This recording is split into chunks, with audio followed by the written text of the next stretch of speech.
90 రోజుల కోర్సు పూర్తి చేస్తే చాలు 100% ప్లేస్మెంట్ సపోర్ట్ తో సాఫ్ట్వేర్ జాబ్ మీ సొంతం. వెంటనే కోడ్ జ్ఞాన్ డెస్టినేషన్ ని సంప్రదించండి.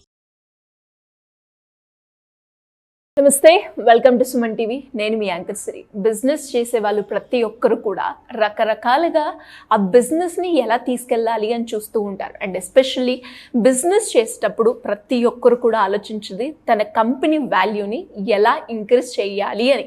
సో దీని గురించి ఇన్ డీటెయిల్గా ఈరోజు మనతో మాట్లాడడానికి అనిల్ సింగ్ గారు ఉన్నారు. వారిని అడిగి తెలుసుకుందాం. నమస్కారం సార్. నమస్కారం శిరీష. సార్, బిజినెస్ అనగానే అందరూ చెప్తూ ఉంటారు నెంబర్ గేమ్ అని, మనీ అని, business equal to money. Correct. So ఆ మనీని ఎర్న్ చేయడానికి బిజినెస్లో సేల్స్ అంటారు, మార్కెటింగ్ అంటారు, బ్రాండ్ అంటారు, వాల్యూ అంటారు.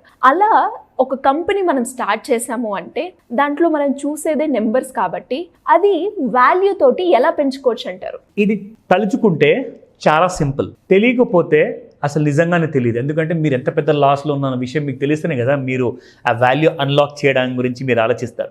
మీకు అసలు తెలియనప్పుడు మీరు ఏమనుకుంటారు, అలాంటి వాల్యూ మన కంపెనీకి ఉంటుందా? అబ్బే, ఛాన్సే లేదు. కానీ తప్పు. ఎందుకంటే మీరు బిజినెస్ గ్రో చేసుకోవడం నేర్చుకున్నారు, కానీ వాల్యూని అన్లాక్ ఎలా చేయాలి అంటే దానికి ఎక్స్పర్టైజేషన్ కావాలి, దానికి ఒక సరైన నాలెడ్జ్ కావాలి, దానికి ఒక కార్పొరేట్ అడ్వైజర్ కావాలి, బిజినెస్ కోచ్ కావాలి మీకు. సో అక్కడ ఏం చేస్తారంటే, నేనే బిజినెస్ కోచ్ని అవుతా, నేనే ఒక ప్రాపర్టీ అడ్వైజర్ని అవుతా, నేనే ఒక లీగల్ అడ్వైజర్ని అయిపోతా, నేనే చైర్మన్ అయిపోతా. అన్నీ మీరు ఎలా అవ్వగలుగుతారండి? మీ బిజినెస్లో ఒకవేళ నేను కానివ్వండి, ఇంకొకరు కానివ్వండి, మీ బిజినెస్లో ఎంటర్ అయితే ఏమవుతుందండి? Without proper knowledge or without experience ఏమవుతుంది? లాస్ అవుతుంది. కాబట్టి మీ డొమైన్లో మీరు ఎక్స్పర్ట్, సో మా డొమైన్లో మేము ఎక్స్పర్ట్. కాబట్టి ఒక రైట్ అడ్వైస్, రైట్ నాలెడ్జ్ కోసం మీరు ఎప్పుడు ఎదురు చూడాలి, దానికోసం మీరు సమయం తీయాలి. ఒకవేళ వాల్యూని అన్లాక్ చేయాలి అంటే నేను ఇంకా డీపర్గా వెళ్ళే ముందు ఫస్ట్ మీకు ఒక ఎగ్జాంపుల్ చూపిస్తా. ఎందుకంటే మన ఇండియాలో బాగా పెద్ద పేరున్న ఒక లీడింగ్ ప్రింటింగ్ న్యూస్ పేపర్ ఏదైతే ఉందో వాళ్ళు ఈ ఆర్టికల్ని ప్రింట్ చేశారు. మీకు ఒకసారి చూపిస్తా. సో ఇక్కడ చూసుకుంటే Sirisha, demergers unlock big gains for investors. ఇదంటే ఏంటి, ఇది మీకు ఎక్స్ప్లెయిన్ చేస్తాం. బట్ దానికంటే ముందు మనందరికీ తెలిసిన కంపెనీ ఇండియా మొత్తంలో రిలయన్స్ ఇండస్ట్రీస్. అసలు రిలయన్స్ని ఎవరు గుర్తుపట్టరు అండ్ జియోని ఎవరు గుర్తుపట్టరు నాకు చెప్పండి. అలాంటి వాళ్ళు చాలా తక్కువ మంది ఉండొచ్చు. మేబీ మొత్తానికి ఆ ట్రైబ్స్ ఎవరైతే అడుగుల్లో ఉంటారో అఫ్కోర్స్ వాళ్ళు కూడా తెలిసిందంటే మోస్ట్ షాకింగ్ విషయం ఇది. సో రిలయన్స్ ఇండస్ట్రీస్ వాళ్ళ కంపెనీలోనే వాళ్ళు ఏం చేశారంటే వాళ్ళ సొంత డబ్బుతో Jio broadband services, Jio financial service అని స్టార్ట్ చేశారు.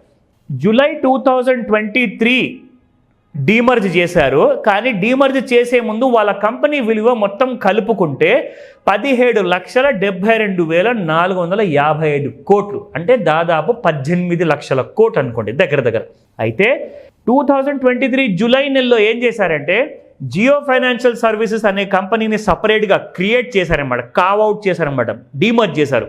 రిలయన్స్ ఇండస్ట్రీస్ ఒక తల్లి తండ్రి దైవం లాంటిది. ముఖేష్ అంబానీ గారి కానివ్వండి, వాళ్ళ బోర్డ్ ఆఫ్ డైరెక్టర్స్ కానివ్వండి, వాళ్ళు ఏం చేశారు, ఈ మదర్ కన్సర్న్లో నుంచి ఒక సబ్సిడరీ కంపెనీ అనేది క్రియేట్ చేసుకున్నారు జియో పేరుతో. దానివల్ల ఏమైందంటే ఆ కంపెనీకి ఇద్దరికి కలుపుకుంటే వాల్యూ అనేది మార్కెట్లో పెరిగింది. సపరేట్ చేసే ముందేమో 18 లక్షల కోట్లు ఉంది, సపరేట్ చేసిన తర్వాత 22 లక్షల కోట్లు అయిపోయింది. అది ఎలా అంటారా? ఎందుకంటే రిలయన్స్ ఇండస్ట్రీస్ ప్రాఫిట్స్ దీనికి వస్తుంటాయి, జియో ఫైనాన్షియల్ సర్వీస్ ప్రాఫిట్స్ ఏవైతే ఉంటాయో దానికి వస్తుంటాయి. సో ఈ రెండు కలుపుకుంటే అప్పుడు ఏమైందంటే సడన్గా మనకు ఒక మ్యాజికల్ ఫిగర్ అనేది ఎదురైంది. అలాంటి మ్యాజికల్ ఫిగర్ మీ బిజినెస్లో అనుకుంటున్నాను. ఒక సింపుల్ ఎగ్జాంపుల్ చెప్తా. ఫర్ ఎగ్జాంపుల్ చెప్తున్నాను. సో ఒక ఫ్యాక్టరీ మీరు పెట్టారండి, ఒక కంపెనీ ఉంది, మీరు ఒక ప్రోడక్ట్ మ్యానుఫ్యాక్చర్ చేస్తున్నారు. ఆ ప్రోడక్ట్కి ఏదైనా అవసరం వస్తే దానికి ఒక సర్వీస్ డివిజన్ కావాలి కదా.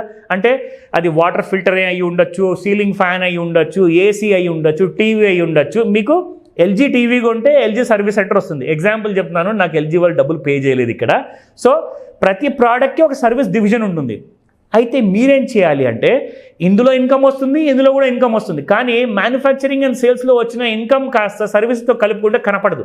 మీరేం చేయాలి అంటే సేల్స్ని ఒక మదర్ కన్సర్న్ కంపెనీలా పెట్టేసుకొని సర్వీసెస్ డివిజన్ని మీరు ఒకసారి దాని సపరేట్ పేరుతో మీరు డివైడ్ చేసుకుంటే అప్పుడు డీమర్జ్డ్ ఎంటిటీ అంటారనమాట. సో డీమర్జ్ అయిన తర్వాత ఏమవుతుందంటే అసలు సర్వీస్ డివిజన్ ఎంత సంపాదిస్తుంది అన్నది క్లారిటీ అనేది మీకు వస్తుంది.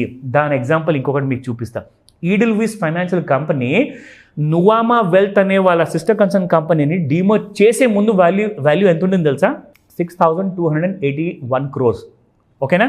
అండ్ డీమర్జ్ చేసిన తర్వాత 6,000 కోట్ల నుంచి 34,000 కోట్లకి వెళ్ళిపోయింది శిరీష.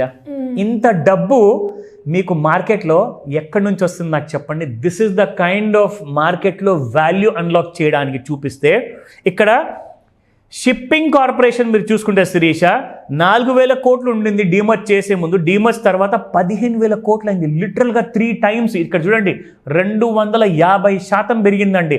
టీవీఎస్ అంటే ఎవరు తెలియదండి. టీవీఎస్ బైక్స్ ఉన్నాయి, టీవీఎస్ వేరే ప్రోడక్ట్స్ ఉన్నాయి. వాళ్ళు డీమర్జ్ చేసిన ముందు 10,000 కోట్లు ఉండే, డీమర్జ్ చేసిన తర్వాత 32,000 కోట్లు శిరీష. సో జస్ట్ మీరు అర్థం చేసుకోండి. ఇక్కడ దీనికి ఒక సింపుల్ విధానం ఉంటుంది. దానికి మా దగ్గర ఒక ఎక్స్పర్ట్స్ క్రియేట్ చేసిన కావర్ట్ చేసిన ఒక లెసన్స్ ఉంటాయి, కోచింగ్ క్లాసెస్ ఉంటాయి. దీని గురించి యాజ్ అన్ ఆంటర్ప్రినర్గా మీరు మైక్రో కంపెనీ నడిపిస్తున్నారా, స్మాల్ కంపెనీ నడిపిస్తున్నారా, మీడియం కంపెనీ ఆంటర్ప్రినర్గా నడిపిస్తున్నారా అంటే నేను ఎంఎస్ఎంఈ గురించి మాట్లాడుతున్నాను. మీకు మీ కంపెనీ విలువ తెలియక లేనప్పుడు ఆర్ తెలిసిన తర్వాత కూడా మీరు ఎలా చేయాలి, ఎలా ముందుకెళ్ళాలి అని చెప్పేసి ఆ కైండ్ ఆఫ్ డైలమాలో ఉన్నారా, ఖచ్చితంగా నన్ను కాంటాక్ట్ చేయండి. నేను మీకు ఆ పూర్తి హెల్ప్ చేస్తాను. And it will be a professionally subjected knowledge. Great sir. నిజంగా నాకు తెలిసినంత వరకు ఇప్పుడైతే ఎవరైతే బిజినెస్ చేస్తూ అంటే ఆల్రెడీ ఎగ్జిస్టింగ్లో ఉన్నాం, మేము ఇంకా ఫర్దర్గా గ్రో అవ్వాలి అనుకుంటున్నాం, అది ఫ్రాంచైజ్ మోడల్లే కావచ్చు, లేదు అంటే ఇలా డీమర్జ్లోనే కావచ్చు. నాకు తెలిసి ఇది చాలా తక్కువ మందికే తెలుసు. ఇలా డీమర్జ్ అంటే మనం చేసే దాంట్లో 2 waysలో కూడా మనం మనీ ఎర్న్ చేసుకునే స్కోప్ ఉంది అని.